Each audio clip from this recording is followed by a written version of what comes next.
दर्द होता है ये देख के, जिन माता पिता ने जिंदगी दी, खुद की खुशियों को मिटा के भी हमें सब कुछ दिया, आज उनके लिए ही घर में जगह नहीं है। जिन माता पिता ने अपना सारा जीवन बच्चों पर कुर्बान कर दिया, आज जब उन्हें जरूरत है तो बच्चों के पास उन्हें देने के लिए कुछ भी नहीं है। माता पिता का साथ में रहना एक बंधन सा लगता है। आज के समय में लोगों की बुद्धि ऐसी हो गई है, किसी से पूछो कि कैसे हो तो कहते हैं कि बहुत काम बढ़ गया है, क्योंकि माता पिता हमारे यहाँ रहने आए हैं। जब तक दूसरे बेटे के यहाँ नहीं जाएंगे तब तक हमें ही उनका सब कुछ देखना पड़ेगा।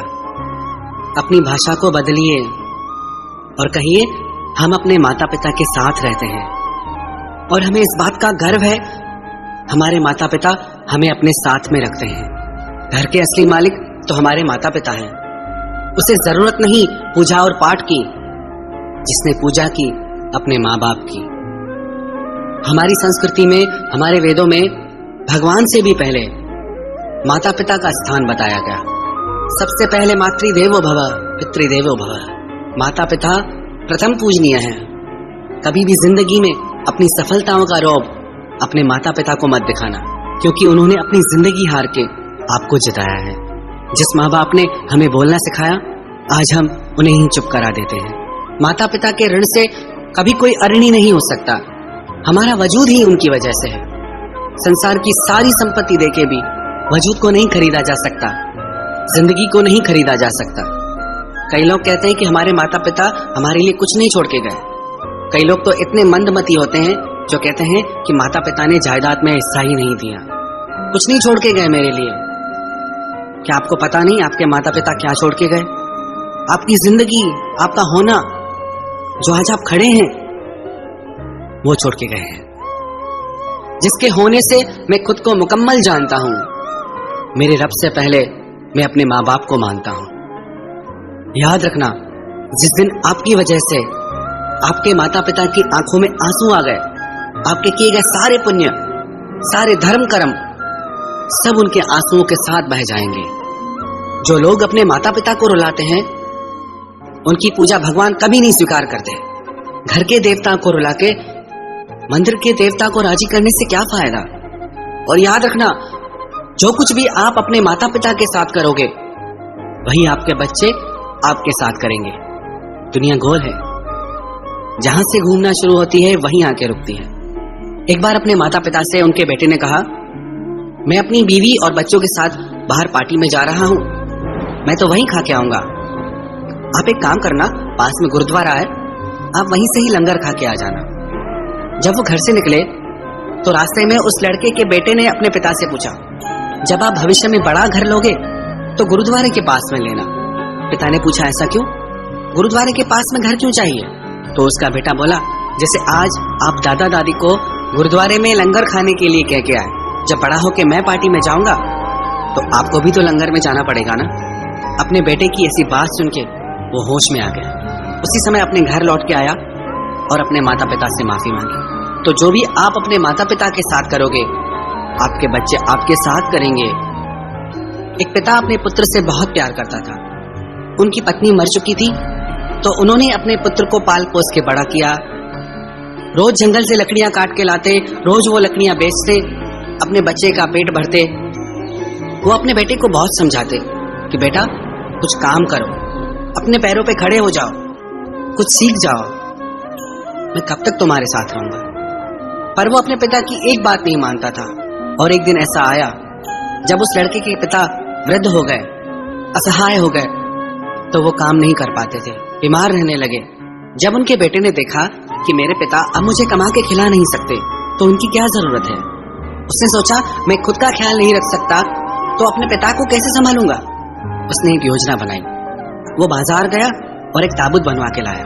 उसने सोचा इस ताबूत में पिताजी को डाल के मैं पहाड़ की चोटी से फेंक दूंगा। वो ताबूत लेके घर आया, अपने पिता से बोला कि पिताजी आपकी तबीयत बहुत खराब है, आप इस ताबूत में लेट जाइए, मैं आपको डॉक्टर के पास लेके चलता हूँ। उसके पिताजी समझ गए। वो चुपचाप उस ताबूत में लेट गए। जब वो लड़का उस ताबूत को लेके पहाड़ की चोटी पे पहुंचा तो अंदर से पिता ने आवाज दी, बेटा इस ताबूत को खोलो, मुझे तुम्हें एक बात बतानी है। उससे लगा कि पिताजी कहीं भाग न जाए, तो पिताजी ने आवाज लगाते कहा कि मैं कहीं नहीं भागूंगा, तुम मुझे खोलो तो मैं तुम्हारे फायदे की बात तुम्हें बताता हूँ। उसे लगा हो सकता है पिताजी के पास कोई संपत्ति हो जो मुझे देना चाहते हो। जैसे उसने वो ताबूत खोला, उसके पिता बाहर आके बोले कि बेटा, मुझे पता है तुम क्या चाहते हो, मैं खुद इस पहाड़ की चोटी से कूद जाऊंगा, मुझे इस ताबूत की जरूरत नहीं है, इस ताबूत को तुम घर ले जाओ, एक दिन ये ताबूत तुम्हारे बच्चों के काम आएगा, क्योंकि जो तुम मेरे साथ करोगे तुम्हारे बच्चे भी तो वही तुम्हारे साथ करेंगे ना। ये बात सुन के उसके दिल को धक्का लगा। अपने पिता के पैरों में गिर के वो माफी मांगने लगा। कैसी विडंबना है, एक माँ बाप 4 बच्चों को पालते हैं, पर 4 बच्चे भी मिलके एक माँ बाप को नहीं पाल सकते। किसी ने रोजा रखा, किसी ने उपवास रखा, पर कबूल सिर्फ उनका हुआ जिन्होंने माँ बाप को अपने पास रखा। आपके माँ बाप आपके लिए धरती पे भगवान की मूरत हैं। जेब खाली हो फिर भी मना नहीं करते देखा। मेरे पिता से बढ़ के अमीर इंसान मैंने कभी नहीं देखा। भगवान ना दिखाई देने वाले माता पिता हैं और माता पिता दिखाई देने वाले भगवान हैं। कई लोग पूछते हैं भगवान कैसा दिखता है, भगवान से कैसे मिलें? आपको बाहर कहीं ढूंढने की जरूरत नहीं, आपके भगवान आपके घर में ही है और वो आपके माता पिता हैं। आपके माता पिता ने आपके बचपन में आपको शहजादों की तरह रखा। अब आपका फर्ज है आप उनके बुढ़ापे में उन्हें बादशाहों की तरह रखें। लोग कहते हैं भगवान कृष्ण द्वारका के राजा थे, लेकिन वो पूरे जीवन में कहीं के भी राजा नहीं बने। द्वारका के राजा भगवान कृष्ण के माता पिता थे। उन्होंने पूरी सोने की नगरी का मालिक अपने माता पिता को बनाया और हम छोटे से मिट्टी के मकानों के लिए माँ बाप से लड़ते हैं। इसीलिए तो इतनी उलझने हैं हमारी जिंदगी में, क्योंकि हम अपने माता पिता का दिल दुखाते हैं। किसी भी मुश्किल का आज कोई हल नहीं मिलता, शायद अब कोई घर से माँ बाप के पैर छूकर नहीं निकलता। याद रखना, जिन घरों में पहले माता पिता से सलाह नहीं ली जाती, उन्हीं घरों में बाद में वकीलों से सलाहें ली जाती हैं। माँ बाप के प्रेम की तुलना में संसार का प्रेम एक कतरा भी नहीं। माँ एक ऐसी बैंक है जहां आप हर दुख हर तकलीफ जमा करा सकते हैं, और पिता एक ऐसा क्रेडिट कार्ड है जिसके पास बैलेंस ना भी हो तो भी आपके सारे सपने पूरे करने की कोशिश करता है। इनके त्याग, इनकी ममता को कभी लज्जित मत करना। अपने माता पिता पे तो सब नाज करते हैं कि मेरे माता पिता बहुत अच्छे हैं, हमें गर्व है उन पे, लेकिन किस्मत वाली वो औलादें हैं जिन पे उनके माता पिता को गर्व होता है कि ये हमारे बच्चे हैं, हम इनके माता पिता हैं। जिस दिन आपके माता पिता को आप पे गर्व हो, समझना उस दिन आपने दुनिया जीत ली। अपने माता पिता की संपत्ति पे घमंड करने में क्या खुददारी, मजा तो तब है जब दौलत आपकी हो और गर्व आपके माँ बाप को हो। तो ऐसा काम करो जिंदगी में जिससे आपके माता पिता आपके लिए गर्व से कहें, ये मेरा बेटा है, ये मेरी बेटी है। ऐसा काम कभी मत करना जिससे आपकी वजह से उन्हें सर झुकाना पड़े। कभी भी अपने माता पिता का दिल मत दुखाना।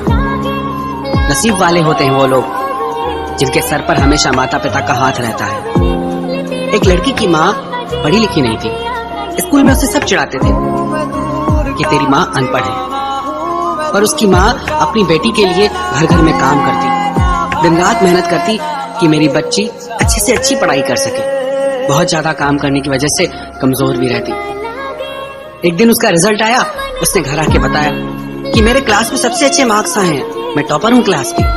उसके पिता ने कहा मुझे भी रिजल्ट दिखाओ, हमें गर्व है तुम पे। वो बहुत खुश हुए। ये बात उसकी माँ ने सुनी, मेरी बेटी क्लास की टॉपर है। वो दौड़ते हुए बाहर आई, बोली बेटा मुझे भी दिखाओ, तुम्हारे कितने मार्क्स आए, मैं बहुत खुश हूँ आज। उसकी बेटी ने गुस्से में कहा कि आपको रिजल्ट दिखाने से क्या फायदा, आप तो अनपढ़ हो, आपको क्या पता इसमें क्या लिखा है। ये बोल के वो तेजी से घर से बाहर निकल गई। उसकी माँ रोने लगी। एक दिन जब वो घर से स्कूल के लिए जा रही थी तो उसका एक्सीडेंट हो गया, उसको अस्पताल लाया गया। उसके माता पिता को खबर दी गई। माँ दौड़ती हुई हॉस्पिटल पहुंची, देखा तो उसकी बेटी को खून की जरूरत थी और जो उसका ब्लड ग्रुप था वो हॉस्पिटल में अवेलेबल ही नहीं था।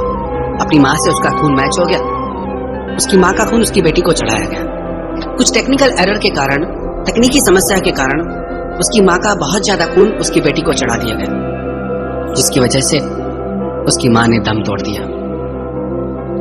जब उनकी बेटी को होश आया तो उसके पिता ने कहा, हाँ बेटी, तेरी माँ अनपढ़ थी, अनपढ़ थी तभी तेरे लिए जाके घर घर काम करती थी कि तू अच्छे से अच्छे स्कूल में पढ़ सके।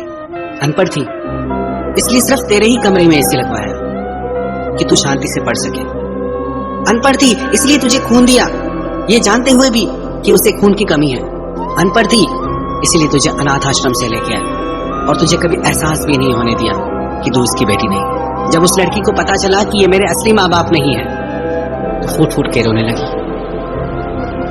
किस्मत वाले हो आप जो आपके माँ बाप आपके साथ हैं।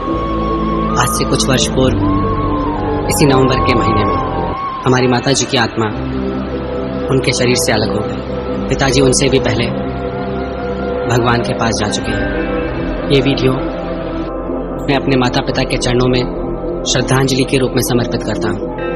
उनकी बार बार वंदना करता हूँ और उन्हें कोटि कोटि प्रणाम करता हूँ और संसार के समस्त माता पिता को मैं बार बार प्रणाम करता हूँ।